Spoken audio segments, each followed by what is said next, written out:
Je me suis retrouvé dans cette chambre, gigantesque et poussiéreuse, avec les fantômes de 50 ans de solitude pour seule compagnie. Comment en étais-je arrivé là, moi, Marie Marest, autrefois la Luna d'une petite meute des Alpilles? Le roi Pierre Velhart avait prononcé mon nom comme une sentence, ou peut-être une promesse voilée. Tout avait basculé le soir où tout aurait dû être célébration, un soir qui avait plutôt sonné le glas de ma vie telle que je la connaissais. C'était un soir doux, le parfum entêtant des roses blanches et le pétillement du champagne emplissaient la grande salle du domaine des Dubois, quelque part près de la forêt de Brocéliande. Un murmure d'approbation, comme le roulement lent de galettes polies, parcourait l'assemblée. Des rires délicats et joyeux suivaient, mais tout cela me semblait faux. Une mélodie jouée sur une fausse note qui me donnait des frissons. Je me tenais là, invisible, dans l'embrasure d'une porte voûtée. Mon cœur battait la chamade, une percussion sauvage et paniquée qui luttait contre l'élégance placide de la scène devant moi. J'étais venu le trouver, attiré par la douleur sourde et persistante du lien qui nous unissait, un fil fragile, lointain, mais toujours là. Maintenant, je savais pourquoi. Il était là, Julien, mon ancien compagnon, à genoux. La vision m'a coupé le souffle, net et cruel, laissant un vide béant là où l'air aurait dû être. Le monde s'est réduit à cette image impossible. Julien, ses cheveux sombres captant la lumière des lustres, son corps adoptant la posture de la dévotion parfaite et répétée. Devant lui, une jeune louve, le visage illuminé par une joie muette. Sophie, à peine 20 étés, des yeux couleur de ciel de printemps. Et dans la main tendue de Julien, une bague, un petit diamant parfait niché dans un sertissage d'or blanc. Elle scintillait, clignant de 1000 promesses minuscules, des promesses qu'il avait déjà faites à quelqu'un d'autre. À moi. Le lien d'accouplement, celui que nous partagions depuis une décennie, pulsait entre nous. Ce n'était pas une chaleur douce. C'était une pointe d'agonie, un membre fantôme hurlant de douleur. Je pouvais sentir son exultation à travers ce lien, son espoir, sa concentration. Tout était dirigé vers une autre femme. C'était d'une violation, une trahison profonde de l'âme qui me donnait l'envie de vomir. Il n'avait même pas pris la peine de briser notre lien avant. L'arrogance de ce geste était sidérante. Il demandait d'une autre femme en mariage alors que nos âmes étaient encore liées. Il demandait un nouveau vœu alors que l'ancien était gravé dans mon être même. Mes mains se sont crispées, mes ongles s'enfonçant dans mes paumes. La piqûre était une encre, une petite vérité acérée dans une pièce pleine de belles illusions. Je portais une simple robe grise, de la couleur d'un orage imminent, et j'ai senti ma contenance se poser sur moi comme un linceul. J'avais survécu à des guerres. J'avais enterré des proches. Je n'allais pas m'effondrer dans l'encadrement d'une porte. Pas encore. Je t'honorerai. La voix de Julien portait dans la salle, douce et assurée. Les mains de Sophie ont volé à sa bouche. Une larme traçant son chemin sur sa joue. Je te protégerai. Je serai ton âme sœur, ta partenaire, ton alpha pour tous mes jours. Les mots étaient presque identiques, les mêmes qu'il m'avait murmurés sous une lune des récoltes il y a 10 ans, dans la solitude des Alpilles. Mon pouls s'est affolé, l'air refusait de bouger dans mes poumons. J'ai fait un pas en avant, la semelle douce de ma chaussure ne faisant aucun bruit sur le marbre poli, mais il m'a senti. Sa tête s'est levée, son regard se détournant du visage radieux de Sophie pour se poser directement sur moi, dans l'embrasure de la porte. Ses yeux couleur de miel chaud ont rencontré les miens, et je n'ai rien vu. Ni choc, ni culpabilité, ni le moindre remords. Juste une finalité froide, dure, un renvoi. Il savait que je viendrais. Il savait que je verrais. Il le voulait. Ce n'était pas seulement une trahison, c'était une exécution publique. Les murmures ont commencé alors, un sifflement de serpent se faufilant dans la foule. Les têtes se sont tournées, les yeux se sont écarquillés. L'odeur du choc et de la pitié a rempli l'air, écœurante et épaisse. Il me voyait, l'ancienne compagne de l'Alpha, debout et seule tandis que son Alpha en choisissait une autre. L'histoire était décrite sur leur visage, l'ancienne mise de côté pour la nouvelle. La louve stérile remplacée par une jeune et fertile. J'ai soutenu son regard, refusant de tressaillir. Je ne lui donnerais rien. Pas une larme, pas un sanglot. Ma fierté était un bouclier forgé dans le feu et la perte, et c'était la seule chose qu'il me restait. Je resterai là et je les laisserai tous regarder. Je les laisserai tous chuchoter. Je le laisserai voir qu'il ne pouvait pas me briser. Il pouvait seulement mettre fin à mon existence ici. Il s'est retourné vers Sophie, un petit sourire cruel effleurant ses lèvres. Il lui montrait, à elle et à tout le monde, à quel point Marie importait peu. « J'aime Sophie », a-t-il dit, sa voix pleine d'une sincérité feinte. « Acceptes-tu mon vœu ?» La jeune femme pleurait à présent sans retenue, hochant la tête. Un « oui, oh oui », haletant échappant de ses lèvres alors que Julien commençait à glisser la bague au doigt de Sophie.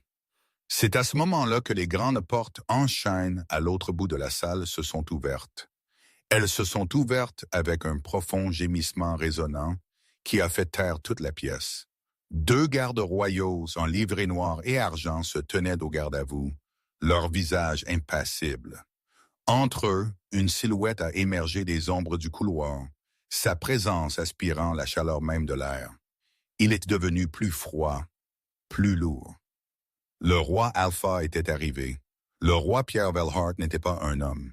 Il était une force de la nature, un mythe vêtu de cuir sombre, plus grand que n'importe quel loup que j'avais jamais vu, avec des épaules assez larges pour porter le poids de son royaume.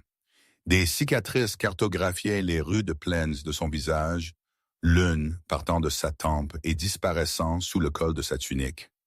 Ses cheveux étaient de la couleur du fer, ses yeux d'un argent glaçant, perçant, qui ne ratait rien. Il se mouvait avec la grâce prédatrice d'un grand loup, silencieux et absolu. Le parfum qui émanait de lui était celui du pain après la foudre, de l'air froid des montagnes et d'une puissance ancienne. La salle, un instant auparavant remplie de murmures et de bavardages animés par le champagne, est tombée dans un silence de tombe. Même le souffle a semblé se bloquer dans des centaines de gorges à la fois.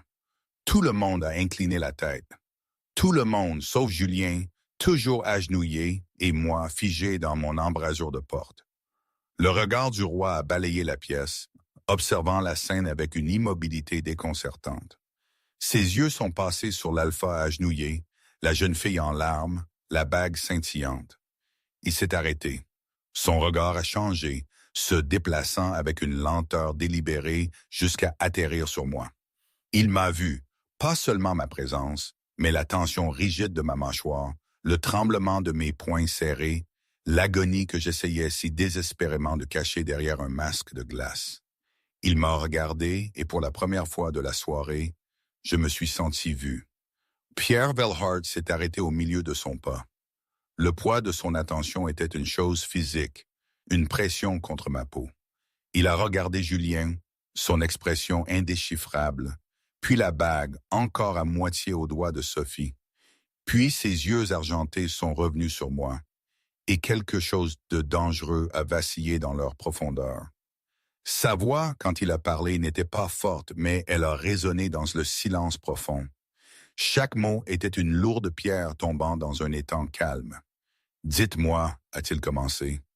Un grognement sourd et guttural a vibré à travers le plancher. « De qui viens-je de bénir l'union ?» La question est restée en suspens dans l'air, aussi acérée et létale qu'un éclat de verre. Ce n'était pas une question de cérémonie. C'était une accusation, un jugement. Julien s'est figé, sa main planant au-dessus de Sophie. Il s'est lentement levé, une lueur de peur brisant enfin sa suffisance arrogante. Il n'avait pas prévu la venue du roi. Il avait planifié cela pour un jour de festival, un jour de célébration, n'imaginant jamais que l'alpha de tous les alphas gracierait sa salle pour une simple bénédiction de fiançailles. Et dans ce moment de terreur glacée, le lien s'est brisé. Ce ne fut pas un doux effacement. Ce fut d'un déchirement violent, viscéral, un coup de fouet d'énergie pure dans ma poitrine. Un son que seuls Julien et moi pouvions entendre. La douleur était aveuglante, une agonie brûlante qui a déchiré mon âme, me coupant le souffle et faisant fléchir mes genoux. J'ai haleté, un son brut et blessé arraché de ma gorge. La connexion qui avait fait partie de moi pendant une décennie, le bourdonnement de sa présence, l'écho de ses émotions, tout était parti. À sa place, un vide, une absence froide et béante qui était d'une certaine manière pire que la douleur. C'était une mort, une amputation de l'esprit. J'ai trébuché en arrière, une main se portant à ma poitrine, pressant l'endroit où la marque, maintenant mourante, gisait cachée sous ma robe. Ça brûlait, une marque de honte se transformant en cendre sous ma peau. Julien a pâli, sa propre main se portant instinctivement à sa poitrine. Lui aussi l'avait senti. La rupture, forcée par l'autorité absolue du roi, et la puissance pure de sa volonté. Le roi n'avait pas posé de questions. Il avait prononcé une sentence. La vérité a brisé ce qui aurait dû être un mariage. Sophie a regardé le visage cendré de Julien, puis ma silhouette tremblante. Ses larmes de joie se sont transformées en larmes de confusion et d'horreur.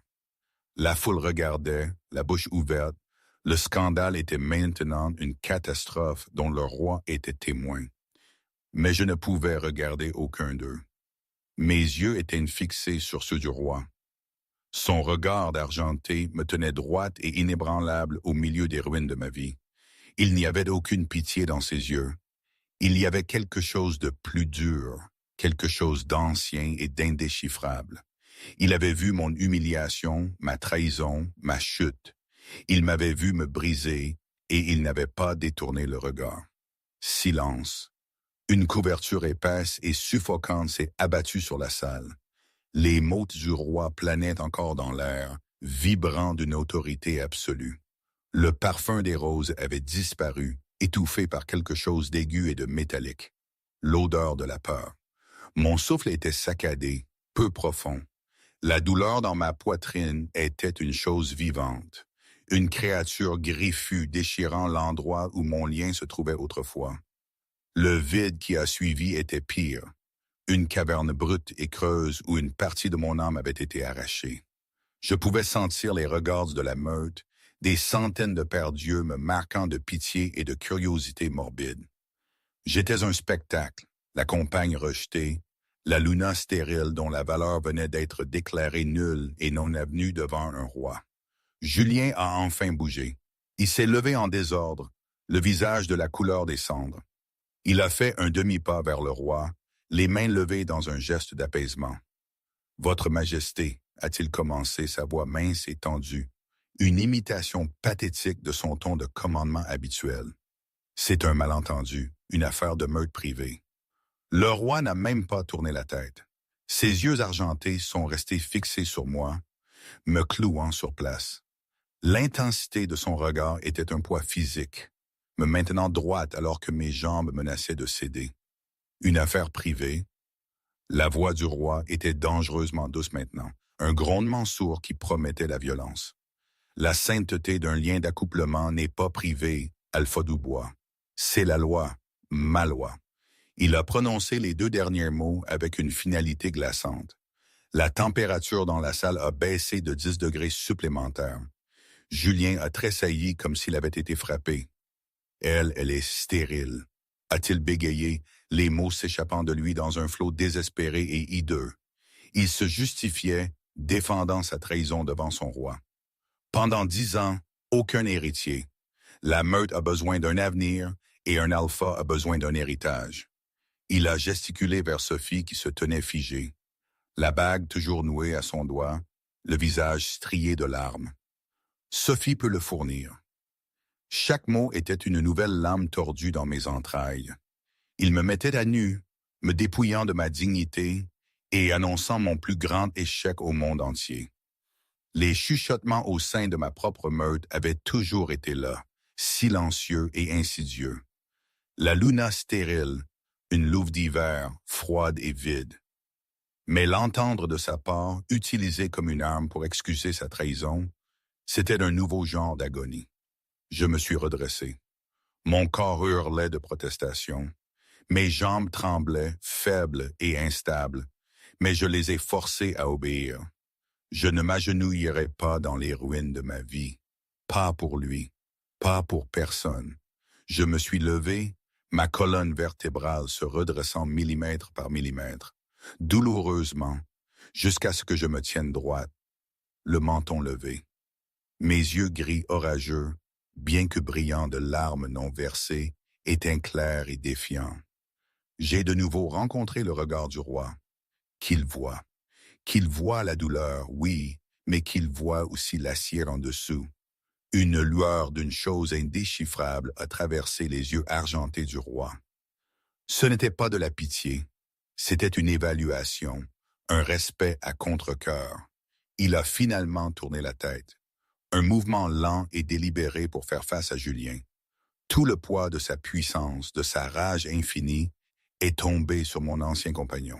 « Vous parlez d'héritage », a dit le roi Pierre, sa voix un ronronnement bas et létal. « Vous avez rompu un vœu sacré en ma présence. Vous avez déshonoré votre compagne, votre meute et votre roi. C'est le seul héritage que vous avez assuré aujourd'hui, Alpha Dubois. » Il a fait un pas en avant. Le bruit de sa botte sur le sol de marbre était comme le claquement d'un fouet. Julien a reculé, toute son autorité d'Alpha se dissolvant en rien. Il n'était qu'un mâle, terrifié et exposé devant son Dieu. La punition pour cette transgression est la mort, a déclaré le roi, son ton décontracté comme s'il discutait du temps qu'il faisait. Mais votre meute a déjà été déstabilisée par votre faiblesse. Vous tuer maintenant ne ferait qu'inviter le chaos. Un halètement collectif et silencieux a traversé la foule. Donc je vous montrerai de la miséricorde, a continué le roi, un sourire cruel effleurant le bord de ses lèvres balafrées. Votre nouvelle union n'est pas bénie, elle est maudite. Vous aurez l'héritier que vous désirez si désespérément. Mais il ne sera jamais alpha. La revendication de votre lignée sur cette meute se termine avec vous. À partir de ce jour, Dubois est un nom qui sera oublié. Le jugement était absolu, pire que la mort. C'était l'effacement d'une lignée, l'humiliation ultime pour un alpha. Le visage de Julien s'est contorsionné d'horreur. Il a ouvert la bouche pour protester, mais aucun son n'en est sorti. Le roi s'était déjà détourné, le renvoyant comme s'il était moins que de la poussière. Le regard du roi a balayé la foule silencieuse et terrifiée. Et puis, une fois de plus, il s'est posé sur moi. Il a commencé à marcher vers moi. La foule s'est écartée devant lui comme la mer. Les loups honteux ont baissé la tête, n'osant pas croiser son regard. Chaque pas qu'il faisait était délibéré, mesuré. Le bruit de ses bottes résonnait dans la salle caverneuse. Un rythme lent et prédateur qui correspondait au battement effréné de mon cœur. L'air est devenu épais, lourd de son parfum de pain et de glace froide et pure. Il était une montagne se déplaçant vers moi, une tempête hivernale personnifiée. J'ai tenu bon, mes poings si serrés que mes jointures étaient blanches. Je pouvais sentir la douleur fantôme là où le lien se trouvait autrefois, un courant d'air froid soufflant à travers mon âme. Il s'est arrêté directement devant moi. J'ai dû incliner la tête en arrière pour croiser ses yeux. Il était immense, un monolithe de puissance et de chair cicatrisée. De près, l'argent de ses yeux était hypnotisant, comme des éclats de lune eux-mêmes. Il ne contenait aucune chaleur, seulement une profonde immobilité ancienne. Il m'a regardé et j'ai eu l'impression qu'il pouvait voir chaque cicatrice que je portais à l'intérieur et à l'extérieur. « Marie Marest », a-t-il dit. Mon nom sur ses lèvres était une chose étrange, pas une malédiction, pas un jugement, juste un fait. Je ne pouvais que hocher la tête, ma gorge trop serrée pour les mots. Son regard est tombé sur le pouls battant à la base de mon cou. Puis sur mes mains serrées, il a vu le tremblement que je ne pouvais pas contrôler. « Votre compagnon vous a abandonné », a-t-il déclaré. Sa voix, une basse vibration, a semblé voyager directement à travers mes os. Votre meute vous a regardé être déshonoré. Il n'y a plus rien pour vous ici que des murmures et des ombres. Il avait raison. La vérité était un poison amer sur ma langue. J'étais une paria dans ma propre maison. Une Luna sans alpha, une louve sans lien. Je n'étais rien. Il s'est penché plus près, sa voix tombant si bas que seul moi pouvais l'entendre. Son parfum était accablant, propre et sauvage. Il a fait remuer la louve en moi, une créature que je n'avais pas sentie depuis des années, dans les profondeurs de mon être. Mais un lien brisé par la parole d'un roi est une chose unique, a-t-il murmuré. Son souffle, un fantôme de chaleur contre mon oreille. Il laisse un écho, un espace en attente d'être comblé. Mon souffle s'est coupé. Qu'était-il en train de dire? Il s'est reculé, ses yeux argentés scrutant mon visage, cherchant quelque chose que je ne pouvais nommer. La salle est restée absolument silencieuse, chaque loup retenant son souffle, attendant le dernier mouvement de son roi. Il avait jugé Julien. Il avait jugé la meute. Maintenant, il allait me juger. Son expression était illisible, sculptée dans la pierre et l'ombre. Puis il a parlé, et sa voix a de nouveau rempli la salle, claire et absolue, ne laissant aucune place à la discussion ou à l'appel. « Vous allez rassembler vos affaires », a-t-il ordonné, son regard ne me quittant jamais. « Vous venez avec moi. » Les mots du roi n'étaient pas une invitation, c'était un décret. Je me suis tenu figé, l'ordre résonnant dans le silence assourdissant de la grande salle. Venir avec lui où? Pourquoi? Mon esprit, encore étourdi par la rupture violente de mon lien, ne pouvait pas former une pensée cohérente.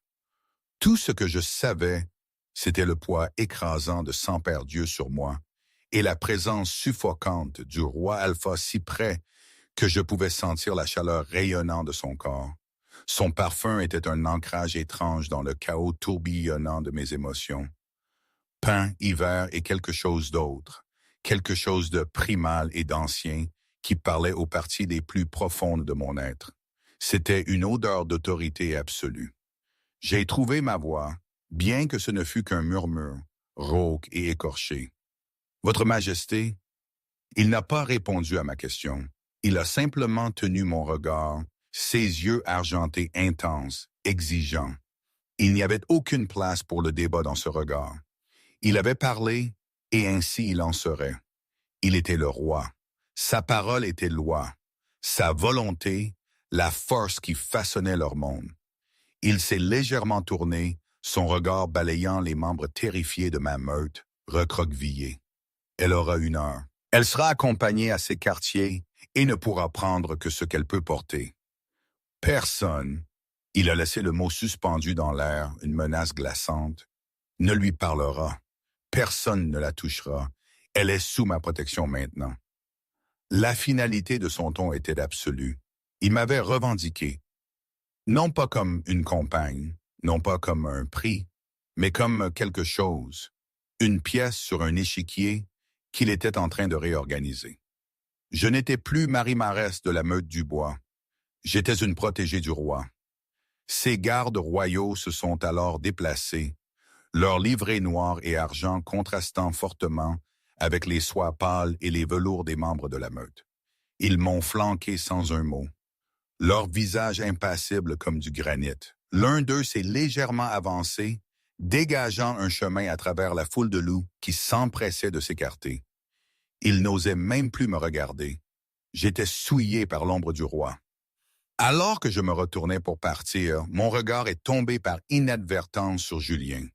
Il me fixait, son visage un masque d'incrédulité et d'une nouvelle horreur naissante.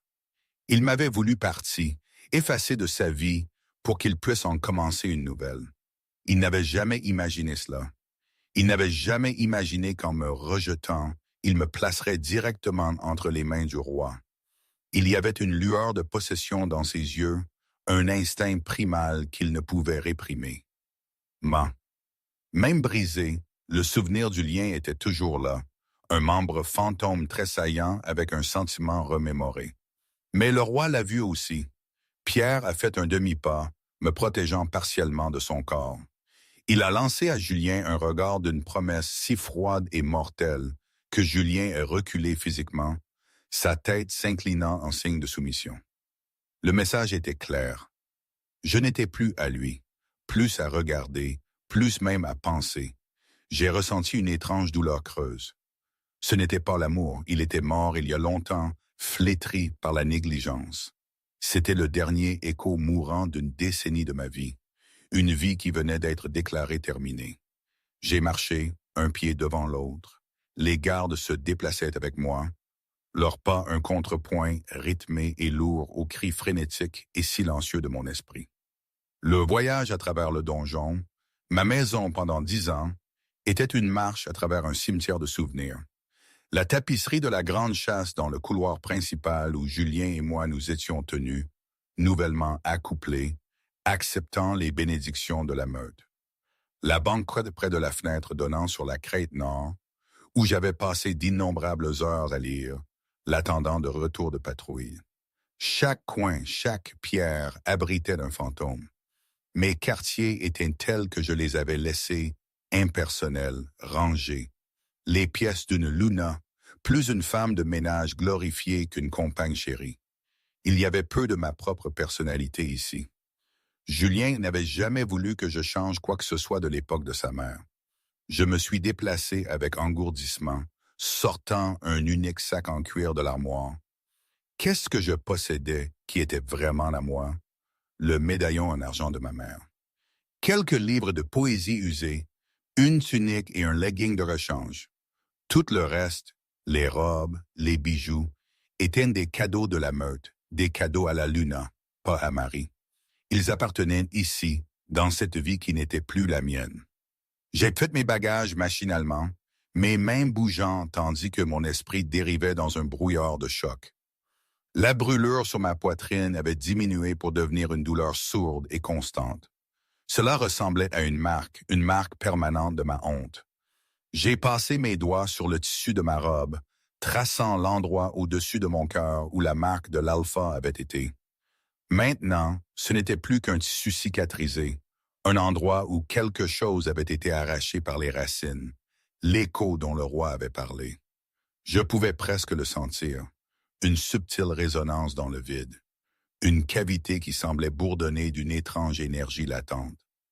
C'était troublant, effrayant. L'heure a passé en un éclair. Lorsque le garde a frappé doucement à ma porte, j'étais prête. J'ai jeté le léger sac sur mon épaule et j'ai jeté un dernier regard autour de la pièce. Il n'y avait ni tristesse, ni nostalgie, seulement un sentiment profond et lassant de libération. Je quittais une cage. Je ne savais pas si j'entrais dans une autre. Lorsque je suis revenu dans la grande salle, elle était presque vide. Les invités terrifiés s'étaient dispersés. Seuls Julien, Sophie et les anciens de la meute restaient debout devant le roi comme des prisonniers attendant leur sentence finale. Pierre se tenait près du grand foyer, une main posée sur le manteau de Pierre.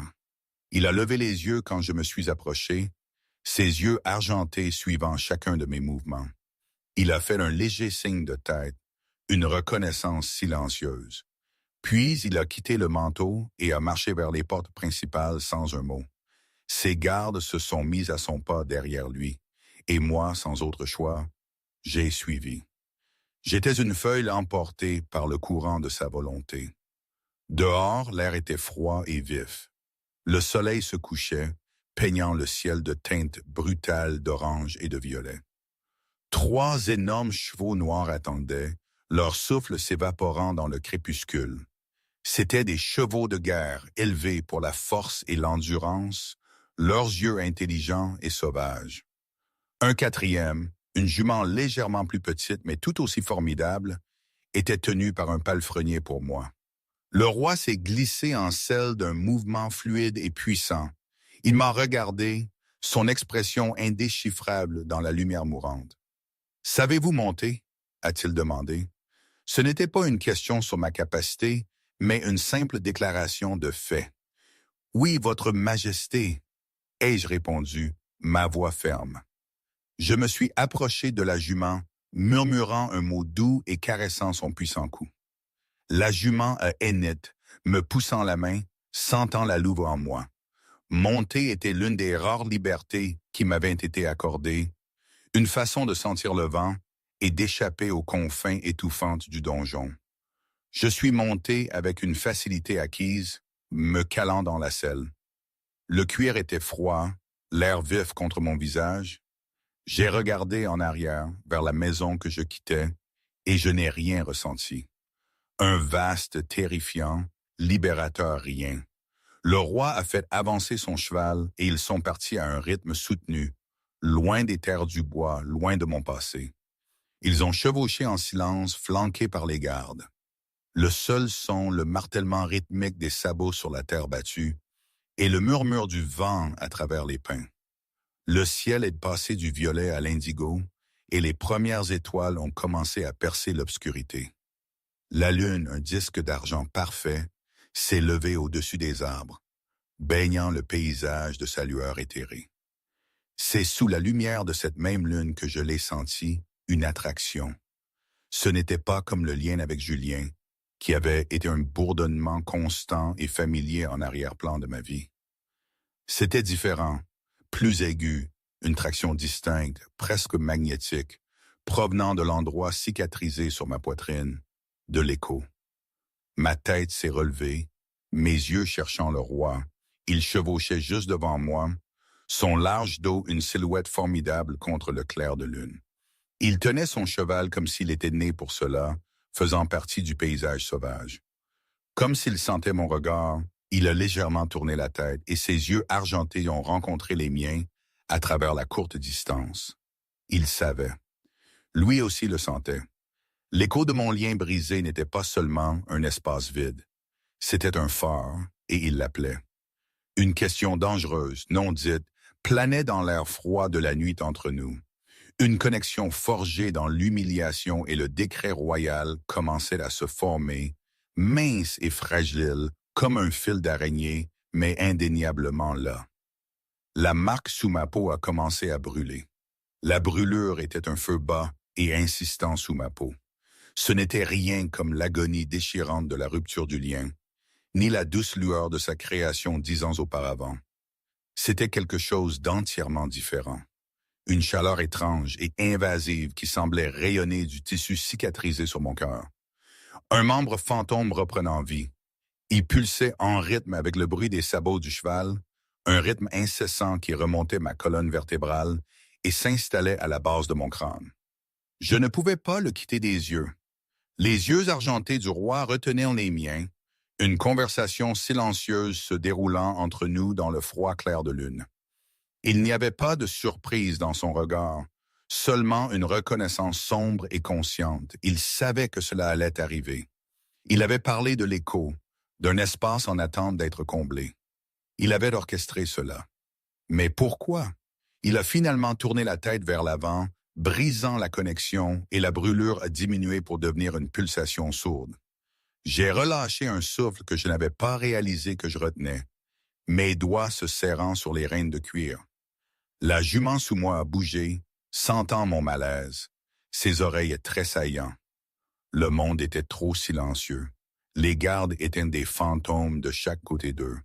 Leur présence était ressentie mais pas entendue. La forêt était un lieu d'ombre profonde et de bords argentés, les pins anciens se dressant comme des sentinelles silencieuses. Le seul son était le battement régulier de leur passage, un rythme solitaire dans la vaste nature sauvage endormie.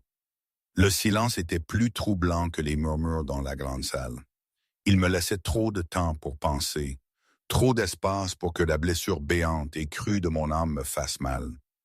Le vide laissé par Julien était une présence physique, un courant d'air froid qu'aucun feu ne pouvait réchauffer. J'avais passé une décennie entrelacée avec lui, mes émotions, ma force vitale même enchevêtrées avec les siennes. Maintenant, il n'y avait plus que moi, et c'était terrifiant. J'avais été la Luna parfaite de toutes les manières qui n'avaient pas d'importance. J'avais géré la maisonnée, réglé les petits conflits de meute, et m'étais tenu aux côtés de Julien avec une dignité tranquille. Je m'étais dévoué à ce rôle, espérant que ma diligence compenserait la seule chose que je ne pouvais pas lui donner, un héritier. J'avais enduré les regards de pitié, les murmures des autres louves, la distance croissante de mon propre compagnon. J'avais tout supporté avec une grâce stoïque qui n'était en fait qu'un mur de glace soigneusement construit. Et pourquoi? Pour être rejeté comme un outil cassé de la manière la plus publique et humiliante imaginable. Une larme chaude s'est échappée et a tracé un chemin froid sur ma joue. Je l'ai essuyé avec colère. Je ne pleurerai pas. Je n'avais pas pleuré devant eux et je ne pleurerai pas maintenant devant lui. Comme s'il pouvait lire mes pensées, le roi a arrêté son cheval. Les gardes se sont arrêtés instantanément, s'étendant pour créer un périmètre de protection. Il a mis pied à terre, ses mouvements économiques et précis. « Nous campons ici », a-t-il annoncé, sa voix un grondement sourd qui a percé le silence. Il s'est tourné et a marché vers moi, sa main tendue. « Descendez ». C'était un ordre, pas une offre d'aide. J'ai ignoré sa main, balançant ma jambe par-dessus la selle et atterrissant légèrement sur le sol couvert d'aiguilles et de pin. Mes jambes étaient raides à cause de la chevauchée et j'ai trébuché légèrement. Une main forte s'est tendue et a agrippé mon bras, me stabilisant. Son contact était ferme, impersonnel. Pourtant, une secousse d'énergie pure a parcouru mon bras, directement jusqu'à la marque douloureuse sur ma poitrine. J'ai haleté, me retirant comme si j'étais brûlé. Les doigts du roi se sont resserrés pendant une fraction de seconde avant qu'il ne me relâche. Son visage était un masque d'ombre et de clair de lune, son expression impossible à lire. « L'écho est fort », a-t-il déclaré. Ce n'était pas une question. Cela prendra du temps pour se calmer. Il s'est détourné de moi, se dirigeant vers l'un de ses gardes et prenant un rouleau de couchage et une gourde. Il ne semblait pas avoir besoin de sommeil, de nourriture ou de chaleur. C'était une créature du froid, de la nuit. Je l'ai observé, ainsi que ces hommes travaillaient avec une efficacité silencieuse, installant un petit camp défendable. Un feu a été préparé, mais pas allumé. Le roi ne voulait pas que leur position soit connue. Ils voyageaient comme des ombres, se déplaçant dans la nuit comme s'ils étaient chassés ou en train de chasser. J'ai frissonné, serrant mon mince manteau autour de mes épaules. L'air de la montagne était mordant, un contraste saisissant avec la vallée abritée de mon ancienne meute. J'étais maintenant à découvert, vulnérable, entièrement à la merci de cet homme formidable et inconnaissable. Il est revenu vers moi, me tendant la gourde d'eau. « Buvez », je l'ai prise, mes doigts effleurant les siens. Une autre secousse, moins intense cette fois, mais toujours là, une lueur de connexion. J'ai bu profondément. L'eau froide était un choc pour mon système, dissipant une partie du brouillard de mon esprit. Pourquoi? Le mot m'a échappé, calme mais clair dans la nuit silencieuse. Pourquoi faites-vous cela? Il n'a pas fait semblant de ne pas comprendre. Il a regardé l'obscurité de la forêt, son profil net et sévère se découpant sur le ciel étoilé. Julien Dubois est un fou, un alpha faible qui valorise la fierté plus que l'honneur. Son insulte à la sainteté du lien était une insulte à moi et aux lois qui maintiennent notre monde uni. Elle ne pouvait rester sans réponse. Alors c'est une question de politique, ai-je demandé, un goût amer dans la bouche. Je suis un message, un pion pour le punir. Vous n'êtes le pion de personne, a-t-il dit. Et pour la première fois, sa voix contenait une trace d'autre chose que du commandement. C'était de l'acier, une certitude dure et inébranlable. Il s'est tourné pour me faire face pleinement, et l'intensité de ses yeux argentés m'a fait reculer involontairement. « Je vous ai vu, a-t-il dit, sa voix basse. Dans cette salle, il a essayé de vous briser devant votre peuple, et vous êtes resté debout. Vous n'avez pas pleuré. Vous n'avez pas supplié. Vous avez fait face à sa trahison avec le silence et l'acier. Ce n'est pas la marque d'un pion. » Ces mots ont touché une corde profonde en moi, un endroit qui s'était senti engourdi pendant des années. Il avait vu ma force, pas seulement mon humiliation. Il avait regardé au-delà de la compagne rejetée et avait vu la survivante. C'était une validation dont je ne savais pas que j'avais si désespérément besoin. Que voulez-vous de moi? Ai-je demandé, ma voix plus forte maintenant. Il est resté silencieux un long moment, son regard cherchant mon visage. Il y a une maladie dans les meutes, Marie. Une pourriture d'ambition et de vœux brisés. Julien est un symptôme, pas la maladie. Les anciennes voix sont oubliées. Les liens sont traités comme des contrats qui peuvent être rompus par commodité ou gain personnel. Il a fait un pas de plus, l'air froid crépitant entre eux. Le premier lien, celui forgé entre le premier loup et la lune, était une promesse, un serment sacré. Lorsque ce serment est brisé, le monde se déséquilibre. Mon monde. Il a tendu la main, ses doigts gantés planant juste au-dessus de la marque sur ma poitrine, ne touchant pas, mais si près que je pouvais sentir la chaleur de sa peau à travers le cuir. La brûlure s'est intensifiée, une pulsation frénétique et désespérée. Cet écho que vous ressentez, c'est une blessure dans le tissu de ce monde, une amarre qui a été coupée, fouettant maintenant dans le vent, cherchant une ancre. Mon souffle s'est coupé. Une ancre? Un alpha, a-t-il clarifié, sa voix tombant à un murmure rauque. Un lien doit être répondu par un lien. La marque d'un alpha doit être revendiquée par un alpha. C'est la loi de notre nature. Si elle reste non revendiquée, elle s'infectera.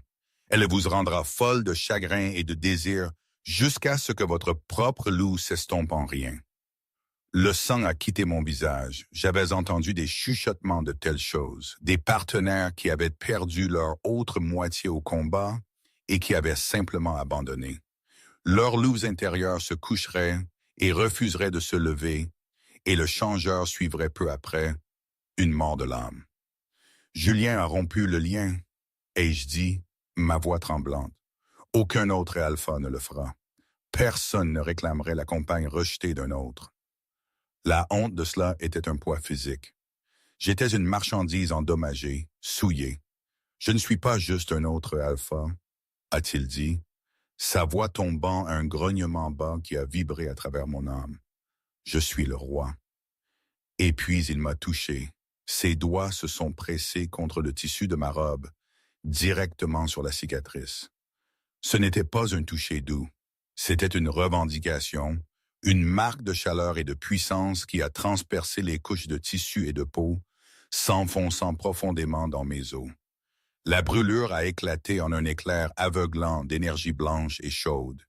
J'ai crié, trébuchant en arrière, mais il m'a retenu, son autre main agrippant mon bras.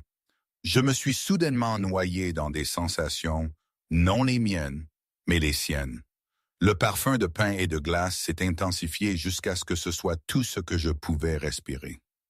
J'ai ressenti le poids immense et écrasant de sa responsabilité, la solitude de sa couronne, la puissance ancienne, à peine domptée, de la bête qui habitait dans lui. C'était terrifiant et vaste, une force de la nature qui pouvait briser des montagnes. Et au cœur de cette tempête, j'ai senti sa concentration sur moi. L'écho en moi, ce vide chaotique, a déferlé vers son contact. C'était une chose affamée, désespérée de la puissance, de la stabilité, de la présence alpha pure qu'il versait dans moi. Ce n'était pas un choix. C'était l'instinct, une loi de leur nature partagée qui était plus ancienne que n'importe quel roi, plus ancienne que n'importe quelle meute. Ses yeux brûlaient d'un feu argenté. Un serment a été rompu, a-t-il grogné, sa voix lourde d'une puissance qui n'était pas entièrement la sienne. C'était la bête du roi, lui, me regardant à travers ses yeux. Un serment doit être fait à sa place pour restaurer l'équilibre. Il m'offrait un choix qui n'en était pas un. La folie et une mort lente, ou lui. J'ai regardé son visage dans les yeux du loup le plus puissant du monde, et j'ai vu tout mon avenir se déplacer sur son axe. Il ne m'offrait pas l'amour. Il ne m'offrait pas le réconfort. Il m'offrait la survie, une alliance, un serment scellé dans le gel et le clair de lune, né des cendres de la trahison. Jurez-le, a-t-il ordonné, son pouce caressant la marque brûlante, envoyant une autre vague de sa puissance à travers moi. Jurez-moi fidélité, à moi, votre roi, votre alpha. Mon propre loup, celui qui avait dormi dans une honte silencieuse pendant une décennie, s'est réveillé. Il a levé la tête, éveillé par sa puissance, par l'appel d'un alpha digne de ce nom. Il l'a reconnu. Il s'est incliné devant lui, et à travers mes propres lèvres, un seul mot arraché des profondeurs de mon âme a répondu. Je le jure. Le mot une fois prononcé ne pouvait être retiré. Je le jure. Il est resté en suspens dans l'air gelé entre nous, un fil liant tissé de désespoir et de pouvoir. Au moment où je l'ai prononcé, la brûlure dans ma poitrine a éclaté une dernière fois, une nova aveuglante de chaleur et d'énergie, et puis elle s'est calmée. Les battements chaotiques et douloureux ont cessé, remplacés par un bourdonnement profond et résonnant. Ce n'était plus un écho. C'était une connexion, une attache mince, fragile, mais indéniable, s'étirant de l'endroit cicatrisé au-dessus de mon cœur directement jusqu'au roi. Il m'a relâché. Je me suis penché en arrière, ma main se portant dans ma poitrine. La zone était pleine. La blessure béante ne saignait plus dans le vide. Elle avait été cautérisée, scellée par sa puissance, sa revendication. Ce n'était pas le confort chaleureux et enveloppant d'un véritable lien d'accouplement. C'était différent, plus froid, plus fort. C'était comme une chaîne forgée dans la glace et l'ombre me liant à lui. Je pouvais sentir sa présence, un poids constant et immense aux confins de mes sens. Une montagne qui était maintenant mon ancre. Le roi m'a observé, ses yeux argentés plissés, étudiant ma réaction. La puissance primale brute qui avait flamboyé dans son regard s'est retirée, s'est atténuée comme des braises, laissant à sa place le souverain froid et calculateur. Il avait atteint son objectif. L'équilibre, comme il l'appelait, avait été restauré. « C'est fait », a-t-il dit, sa voix dénuée d'émotion. Il s'est détourné de moi comme si l'événement monumental qui venait de se produire n'était qu'une simple transaction. Une affaire conclue. Il a marché vers le foyer non allumé, le dos tourné. « Reposez-vous.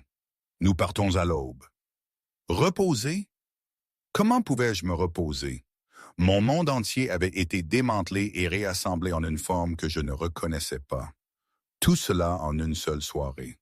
Je n'étais plus une compagne rejetée, à la dérive et inutile. J'étais lié, soumise au roi Alpha.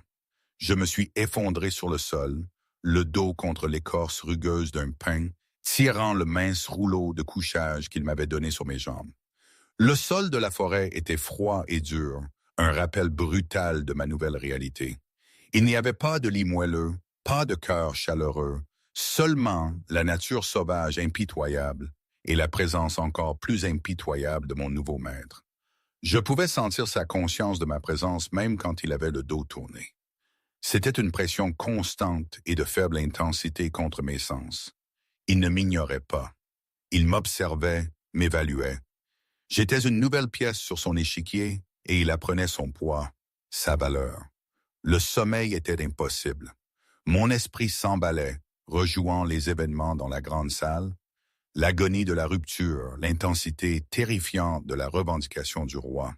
Il avait appelé cela miséricorde, pour me sauver de l'effacement lent qui attendait d'un changeur dont le lien n'était brisé. Mais cela semblait cruel. Il ne m'avait pas sauvé par gentillesse.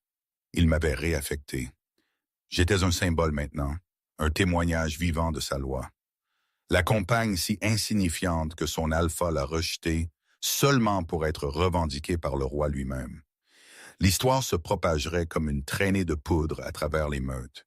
C'était un coup de force et j'étais le prix et l'avertissement tout en un. Je l'ai observé pendant les longues heures sombres de la nuit. Il ne dormait pas. Il ne s'est même pas assis. Il montait la garde, une statue solitaire et immobile de granit et de volonté, son regard fixé sur les ombres entre les arbres. C'était une créature d'une vigilance absolue. Le poids de son royaume était une chose tangible, un manteau qu'il ne retirait jamais. Et je pouvais le sentir maintenant, un faible écho de cette pression écrasante à travers leur nouvelle connexion. C'était un fardeau qui aurait brisé un mal moindre. Quand la première lueur grise a touché le ciel oriental, il s'est levé. Sa voix a percé le silence d'avant l'aube. Nous partons dans 10 minutes. Il n'y avait pas de nourriture, seulement une autre longue gorgée d'eau froide. Mon estomac se serrait de faim, mais je n'ai rien dit. Me plaindre serait un signe de faiblesse, et je lui en avais déjà montré assez. J'ai emballé mon rouleau de couchage, mes mouvements raides, et j'ai scellé ma jument en silence. Ils ont chevauché durement au lever du soleil, le rythme incessant. Le roi a poussé ses chevaux et ses hommes sans pause, sa concentration fixée sur l'horizon nord. Mon corps me faisait mal, mes muscles hurlaient de protestation, mais j'ai refoulé la douleur, me calant à son rythme. Je ne serai pas le maillon faible. Je ne lui donnerai aucune raison de regretter son choix, quelles qu'aient été ses raisons. Ils ont voyagé pendant 2 jours comme ça, ne parlant que si nécessaire. Le lien entre eux était un compagnon étrange et silencieux. Il n'était pas émotionnel, il était fonctionnel.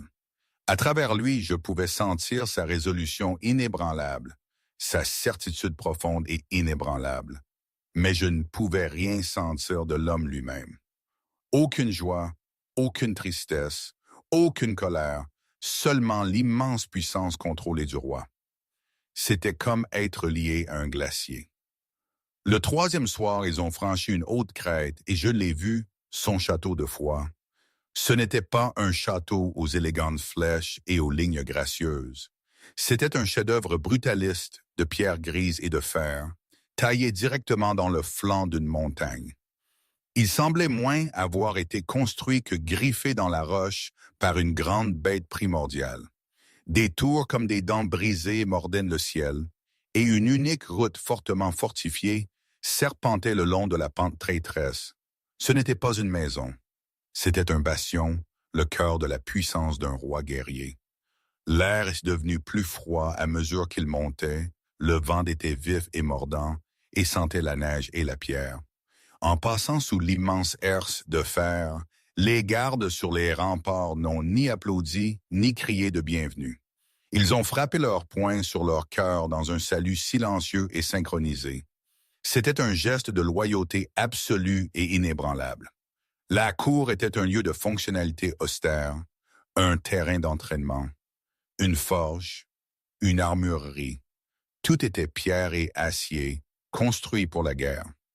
Il n'y avait pas de louves s'occupant de jardins, pas d'enfants jouant, seulement des guerriers, au visage dur et cicatrisé, qui arrêtaient leur travail pour saluer leur roi et pour me regarder. Leurs yeux étaient curieux mais disciplinés. Ils me regardaient, moi, l'étrange louve chevauchant aux côtés de leur roi, et leurs regards étaient vifs, évaluateurs. Ils pouvaient sentir mon passé, la faible trace persistante d'une autre meute, d'un autre alpha, et ils pouvaient sûrement sentir le nouveau lien étrange qui me liait à leur roi. Pierre est descendu de cheval, jetant ses rênes à un palefrenier qui attendait. Il a marché à mes côtés, sa présence attirant l'attention de toute la cour. « Voici Marie Marest », a-t-il annoncé, sa voix résonnant sur les murs de pierre. « Elle est sous ma protection. On lui accordera le respect dû à celle qui a ma faveur. Sa parole est ma parole. La défier, c'est me défier. » C'était une déclaration publique et sans ambiguïté. Il m'intégrait dans son monde, me donnant un statut que je n'avais pas gagné, un pouvoir que je ne comprenais pas. J'ai vu la lueur de surprise dans les yeux de certains guerriers, les regards calculés qu'ils échangeaient. Un mâle plus âgé, son visage une carte routière de cicatrices et ses cheveux plus argentés que de fer s'est avancé. Il avait l'autorité tranquille et inébranlable d'un second. « Mon roi m'assit. Join me on down, wife. Mughal Massé déchaîné. Son roi, a-t-il dit, sa voix un grave rauque. Les émissaires du Nord sont arrivés. Ils attendent dans la salle du trône. Pierre a hoché la tête. Je les verrai. Il a reporté son regard sur moi. Un instant, j'ai pensé qu'il me laisserait là, seul et à la dérive dans cette mer de guerriers endurcis, mais il a hésité. Ses yeux argentés ont rencontré les miens, et à travers le lien, j'ai senti une lueur de quelque chose, un conflit. Son devoir l'attirait vers la salle du trône, mais le nouveau lien inconnu l'attirait vers moi. Il m'avait lié à lui, et maintenant il était responsable de moi. C'était d'une complication qu'il n'avait visiblement pas pleinement anticipée. Il a pris une décision. « Antoine, a-t-il dit au guerrier cicatrisé, assurez-vous qu'elle ait des quartiers, l'aile de la reine. » Un silence choqué est tombé sur la cour. Les yeux d'Antoine se sont écarquillés pendant une fraction de seconde avant que son masque stoïque ne se remette en place. L'aile de la reine.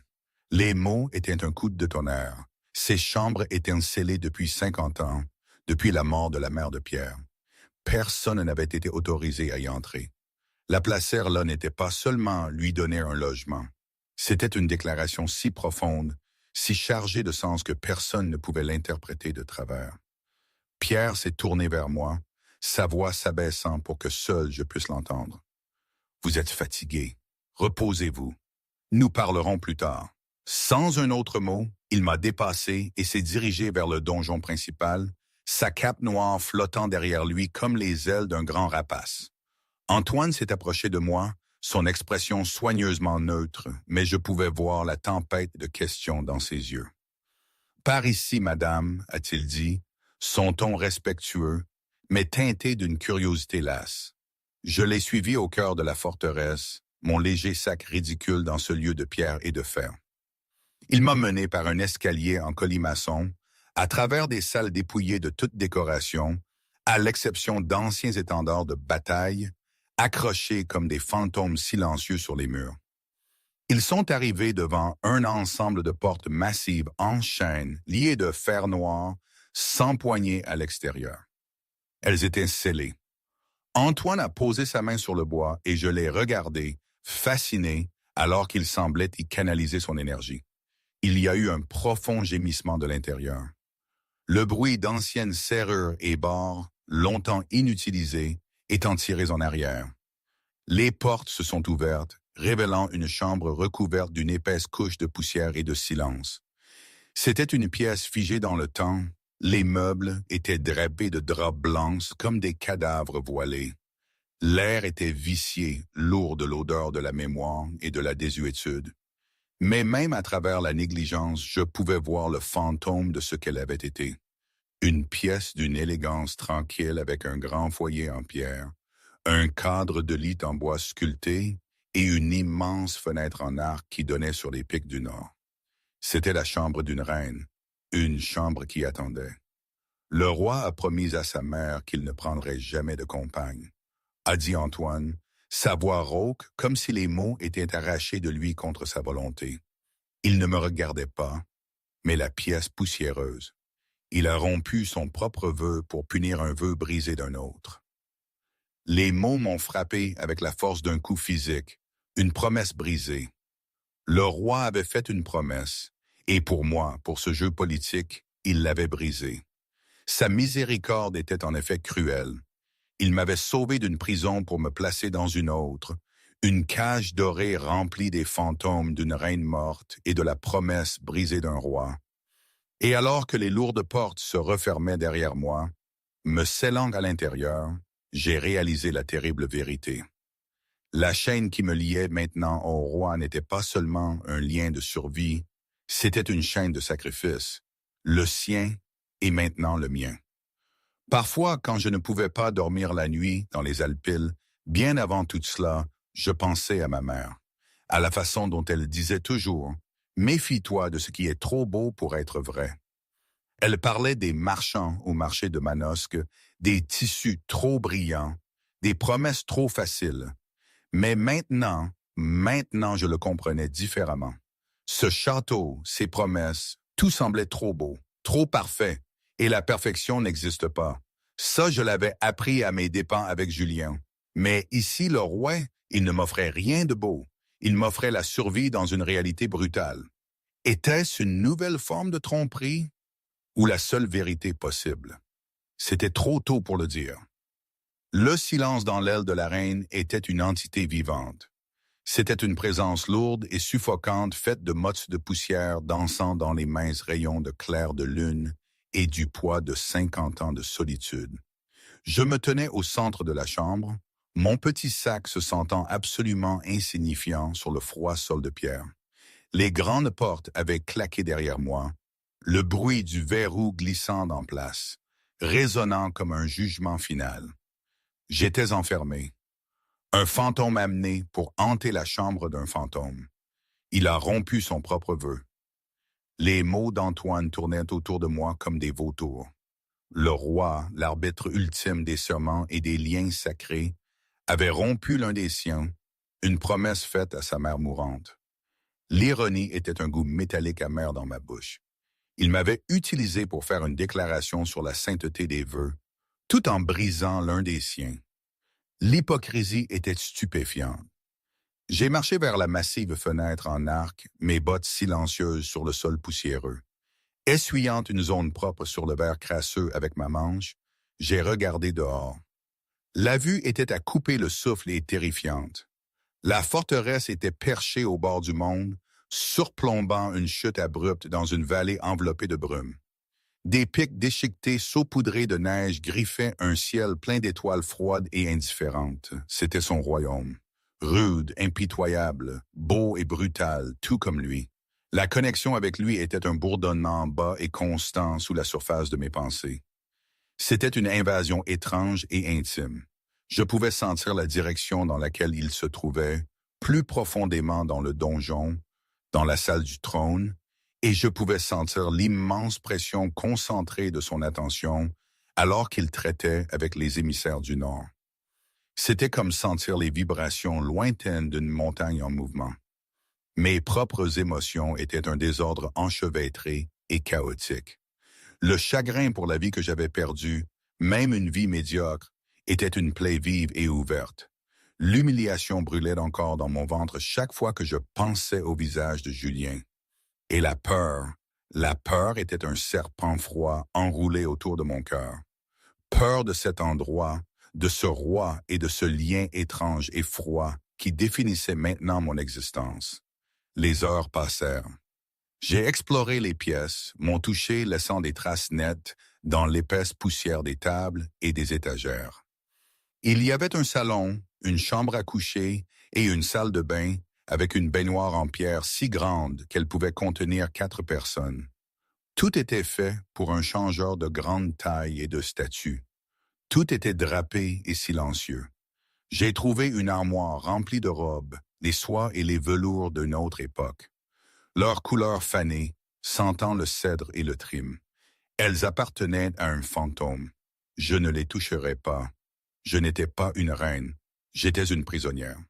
Enfin, épuisé au-delà de toute mesure, j'ai retiré le drap poussiéreux du lit massif, ignorant le nuage de particules qui a rempli l'air. Je n'ai pas pris la peine de chercher du linge frais. Je me suis allongé sur le matelas nu, toujours dans mes vêtements de voyage, et j'ai tiré mon mince manteau sur moi. Le vide de la pièce, de ma vie, était un poids physique pressant sur moi. Le sommeil ne vint pas. J'ai senti la fin de sa réunion. L'immense pression de sa concentration s'est déplacée, le grondement lointain changeant de direction. Il bougeait et il venait d'ici. Mon cœur a commencé à battre contre mes côtes. Un oiseau paniqué et piégé.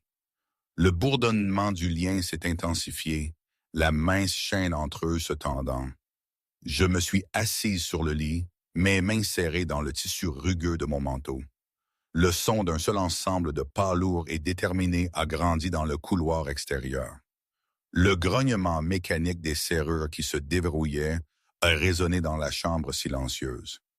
Les portes se sont ouvertes. Le roi Pierre se tenait là, encadré par l'embrasure de la porte, une silhouette noire contre la lumière des torches du couloir. C'était une créature d'ombre et de pouvoir, et sa présence a inondé la pièce, chassant les fantômes du passé et les remplaçant par une réalité vivante beaucoup plus dangereuse. Il est entré et les portes ont claqué derrière lui, nous enfermant ensemble. L'air a crépité d'une énergie soudaine et tendue. Il avait l'air différent maintenant, loin des regards indiscrets de sa cour. Le contrôle rigide qu'il maintenait était toujours là, mais en dessous, je pouvais sentir une profonde lassitude. Le poids de sa couronne était plus lourd que je n'aurais pu l'imaginer.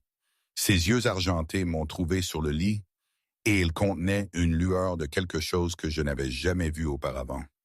Du regret. Vous n'avez pas dormi, a-t-il déclaré. Ce n'était pas une accusation. Vous non plus, ai-je riposté, ma voix calme mais ferme. Il s'est avancé plus loin dans la pièce, son regard balayant les meubles poussiéreux et drapés. Il s'est arrêté à la fenêtre, debout au même endroit où j'étais des heures auparavant, regardant son royaume impitoyable. C'était le sanctuaire de ma mère, a-t-il dit, sa voix un grondement bas. C'était une louve des plaines du Sud. Elle détestait le froid, la pierre.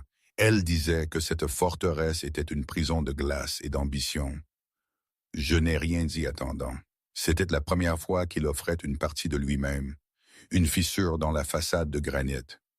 Elle m'a fait promettre, a-t-il continué, son dos toujours tourné vers moi, que je n'enchaînerai pas un autre louve à cet endroit, que je n'amènerai pas une compagne ici pour se flétrir dans mon ombre comme elle l'a fait dans celle de mon père. Il s'est finalement retourné et la douleur brute dans ses yeux était une chose choquante, sans défense. J'ai tenu cette promesse pendant 50 ans, et puis vous êtes venu, et vous avez trouvé un moyen opportun de la briser, ai-je terminé pour lui. Les mots avaient le goût de la cendre, sa mâchoire s'est serrée. Ce n'était pas opportun, c'était nécessaire. Les liens s'effritent à travers les terres. Les alphas deviennent audacieux et insouciantes. La profanation publique de son vœu par Julien était un défi que je ne pouvais ignorer. Un exemple devait être donné.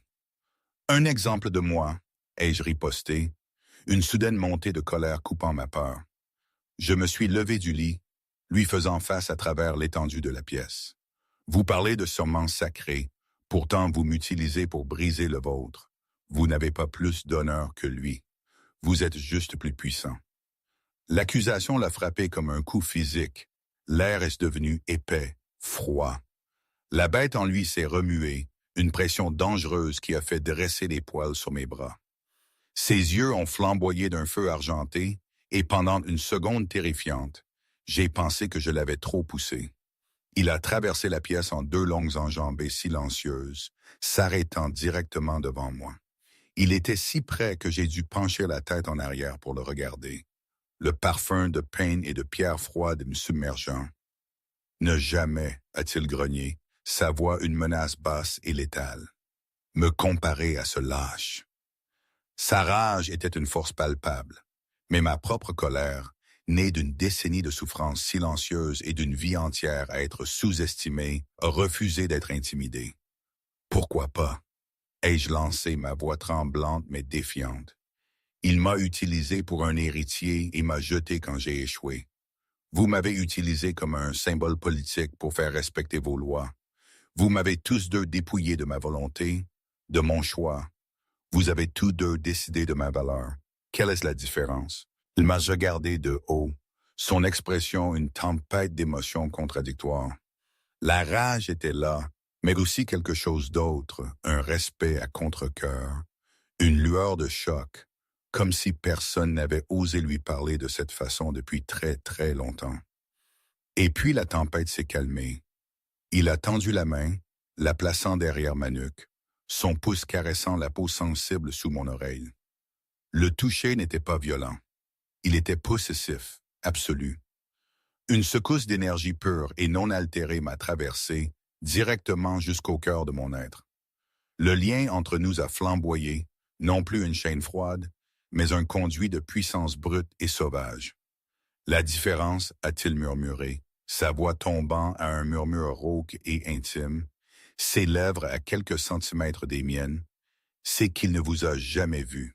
Il vous a regardé et a vu un réceptacle, un ventre, un échec. Ses yeux argentés ont brûlé les miens, et j'ai eu l'impression qu'il pouvait voir directement dans mon âme, au-delà de tous les murs, au-delà de toute la glace. Et je vois l'acier qu'il n'a pas pu briser. Je vois le feu qu'il a essayé d'éteindre. Je vois une louve qui a été en cage pendant une décennie, affamée de chasse. Son autre main est montée, ses doigts traçant doucement, presque avec respect, l'endroit cicatrisé au-dessus de mon cœur. Il vous a brisé, a-t-il murmuré, sa propre douleur résonnant dans les mots. Et moi, je vous ai lié. Il n'y a pas d'honneur là-dedans. Seulement la nécessité et une cruauté avec laquelle je devrais vivre. Mon souffle s'est coupé.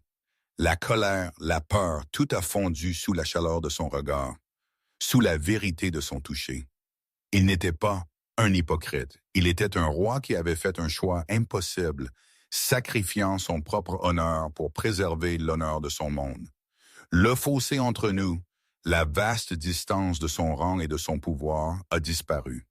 À ce moment, ils n'étaient pas roi et sujet. Ils étaient deux créatures brisées, solitaires, liées par un sacrifice partagé, debout dans une pièce pleine de fantômes. Sa tête s'est abaissée, son visage cicatrisé effaçant le clair de lune. Son souffle était chaud contre mes lèvres, sentant l'air froid de la nuit.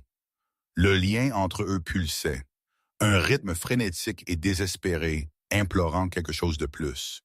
Ce n'était plus seulement une encre, c'était une fin. Et quand ses lèvres ont finalement rencontré les miennes, ce ne fut pas un doux baiser. Ce fut une collision, une revendication brute et désespérée, un saut sur une promesse brisée et le début d'un tout nouveau vœu terrifiant. La nuit où j'avais été brisé fut la nuit où j'avais été reforgé. On m'avait prévenu de ne pas rester dans l'ombre du roi, bossé, mais alors que ses bras m'enlaçaient, me tirant contre la force dure de son corps, j'ai réalisé que je n'avais jamais eu le choix. J'étais chez moi. Un an n'avait passé. Les neiges étaient venues et parties, et les premiers signes d'un printemps tenace et féroce se frayaient un chemin à travers la dure terre des montagnes. L'air qui m'avait jadis semblé mordant était maintenant vif et propre, une étreinte familière. Il sentait la glace fondue, la terre humide et la promesse lointaine de la résine de pin réchauffée par le soleil. Je me tenais sur les hauts remparts de la forteresse, un manteau de laine grise serré autour de mes épaules, le vent fouettant des mèches de cheveux sombres sur mon visage. En bas, dans la cour d'entraînement principale, le clang de l'acier sur l'acier était une chanson familière. Les guerriers se déplaçaient dans une danse mortelle et disciplinée, leur souffle s'évaporant dans la fraîcheur matinale. C'étaient les hommes de pierre, le cœur de son royaume, et leur force était une chose palpable. Ils ne me regardaient plus avec une curiosité lasse. Leur regard contenait maintenant un respect profond et inébranlable, un respect que j'avais gagné. Je n'étais pas la Luna douce qu'ils auraient pu attendre. Je n'avais pas planté de jardin ni tissé de tapisserie. J'avais appris leurs cartes, leurs stratégies, leurs histoires. Je siégeais au conseil, mes intuitions calmes et aiguisées, coupant souvent l'arrogance des fiers alphas pour trouver le cœur d'un problème. Je ne les commandais pas d'une voix forte, mais avec une certitude tranquille à laquelle ils en étaient venus se faire confiance autant qu'à celle de leur roi. J'étais la glace à son feu, le calme à sa tempête. Ma reine, la voix était un grave rauque à mes côtés. Antoine, le second du roi, son visage un témoignage de 100 batailles, m'offrit une tasse fumante. Ses yeux, qui avaient jadis contenu une profonde suspicion, contenaient maintenant une loyauté simple et profonde. « Merci, Antoine », et je dis, mes mains se refermant sur la chaleur de la céramique. L'odeur d'herbe forte et amère s'élevait avec la vapeur. Le roi a conclu sa réunion avec les meutes des rivières, m'informa-t-il. Il est dans vos quartiers. Vos quartiers, pas l'aile de la reine. Ils étaient devenus les miens, les leurs. La poussière avait disparu depuis longtemps, remplacée par l'odeur du cèdre brûlant dans le foyer et la trace faible et omniprésente de pain et d'hiver qui était Pierre lui-même. J'avais ouvert les fenêtres et le silence lourd et empli de fantômes avait été chassé par le murmure constant du vent de la montagne. J'ai fait un signe de tête à Antoine et je suis rentré. J'ai senti Pierre avant de le voir. Le lien, jadis une chaîne froide et étrangère, s'était réchauffé au cours des longs mois d'hiver. Il s'était approfondi, s'était installé dans mon âme, devenant autant une partie de moi que mon propre battement de cœur. Ce n'était plus une attache de nécessité, mais un conduit vivant de pensée et d'émotion. Je pouvais sentir sa lassitude, l'immense pression de ses devoirs, mais en dessous je pouvais sentir le bourdonnement régulier et inébranlable de sa présence, une ancre qui me maintenait ancré dans cette terre rude et magnifique. Il se tenait près de la grande fenêtre en arc, regardant les pics déchiquetés. Ses larges épaules s'étaient légèrement affaissées pour que je le remarque. Il s'est tourné à mon entrée, et le masque gardé et sévère du roi est tombé, ne laissant que l'homme, mon compagnon, de toutes les manières qui importaient maintenant. Ses yeux argentés se sont adoucis en se posant sur moi. Vous regardez encore l'entraînement. Ils deviennent plus rapides, ai-je dit, en marchant vers lui. Les nouvelles recrues de la meute de la crête de pierre s'intègrent bien. Il a grogné, un son d'approbation. Ils ont de bonnes lignées. Il a fait une pause, son regard devenant plus intense. Julien Dubois a envoyé une autre pétition, suppliant que sa lignée soit restaurée. Sa nouvelle compagne lui a donné un fils. Ma main, qui s'était tendue vers lui, s'est arrêtée. Une douleur fantôme, un souvenir lointain de douleur, a résonné dans la cicatrice au-dessus de mon cœur. Et quelle a été votre réponse? La même qu'avant, a dit Pierre, sa voix dure comme le granit. Le jugement d'un roi est final. Il a tendu la main, sa grande main cailleuse couvrant doucement la mienne, la tirant vers lui. Il a posé ma paume à plat contre le muscle dur de sa poitrine. Son héritage est un fils qui ne régnera jamais. Une victoire creuse. Cela ne signifie rien pour moi ni pour vous. Il a cherché dans mes yeux, cherchant tout signe de l'ancienne blessure. Je lui ai donné un petit sourire triste. Ça ne fait plus mal, c'est juste une histoire à propos de quelqu'un d'autre. Et c'était la vérité. L'humiliation, la honte, tout avait été effacé par la réalité pure et indéniable de l'homme devant moi. Il m'a tiré plus près, ses bras s'enroulant autour de ma taille, me serrant contre la chaleur solide de son corps. Il a enfoui son visage dans mes cheveux, inspirant profondément. « Bien », a-t-il murmuré à mon oreille, parce que sa perte fut mon gain. Une vérité égoïste, mais une vérité tout de même. Je me suis penché dans son étreinte, ma tête reposant contre sa poitrine, le battement régulier et puissant de son cœur, un rythme apaisant. Ils sont restés silencieux pendant un long moment, regardant la lumière changer sur les pics des montagnes. « J'ai eu tort de vous amener ici », a-t-il dit finalement, sa voix basse et rauque contre mon oreille. « De vous lier à cet endroit, à moi. C'était la décision arrogante d'un roi prise pour servir la loi. » Je me suis légèrement reculé, levant les yeux vers son visage. « C'était un choix que vous avez fait pour me sauver de la folie. C'était un choix que j'ai fait pour vous revendiquer, » a-t-il corrigé, ses yeux argentés brûlant d'une émotion qu'il n'essayait plus de cacher.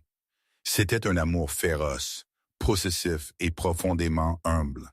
Je me suis dit que c'était pour le bien du royaume. Un mensonge. Je vous ai vu dans cette salle, Marie. J'ai vu votre force et mon âme égoïste, qui dormait depuis 50 ans, vous a voulu. Le reste n'était qu'une excuse. Son aveu m'a coupé le souffle. Il n'en avait jamais parlé si clairement. Je vous ai donné ma protection, a-t-il continué, son pouce caressant ma joue. Je vous ai donné un titre. Je vous ai donné du pouvoir, mais je ne vous ai jamais donné la seule chose que vous méritiez depuis le début. Il a fait un pas en arrière, brisant leur étreinte, créant un espace entre eux. Le lien bourdonnait, protestant contre la distance. Un choix, a-t-il dit, sa voix rauque. Je vous ai lié à moi par la force de la volonté et de la loi. Mais ce n'est pas suffisant. Pas pour vous, pas pour une reine. Il se tenait devant moi, le roi Alpha, le loup le plus puissant du monde, et il se rendait vulnérable. Vous n'êtes pas une prisonnière ici, Marie. Vous ne l'avez jamais été. Les portes ne sont pas verrouillées.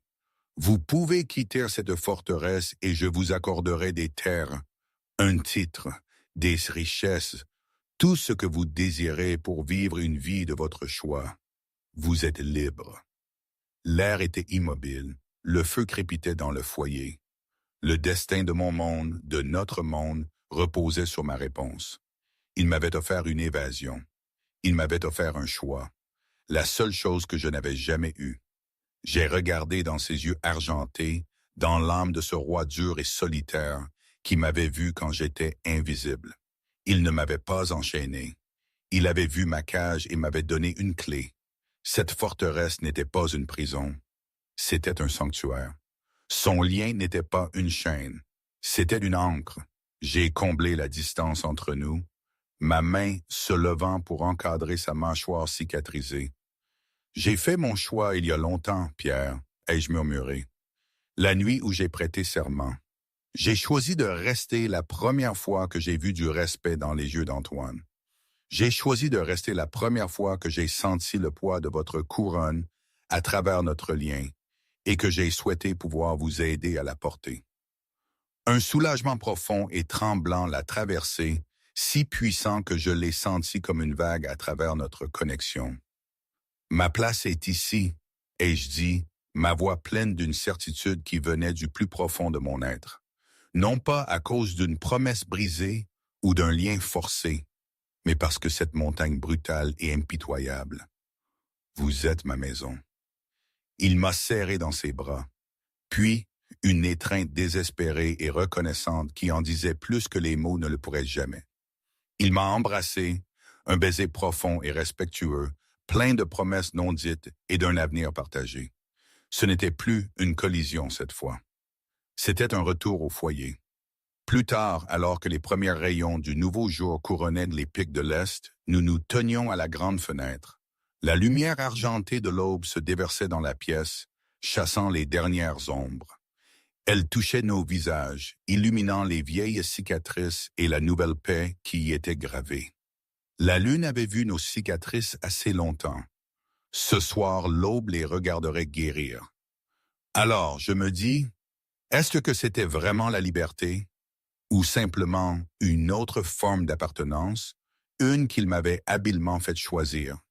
Qui peut dire ce qui est juste, ce qui est faux, dans un monde où même les rois brisent leurs vœux pour maintenir l'ordre? Je ne sais pas. Vraiment, je ne sais pas si cette route est la bonne, mais je sais qu'elle est la mienne. Pour l'instant, ça suffit.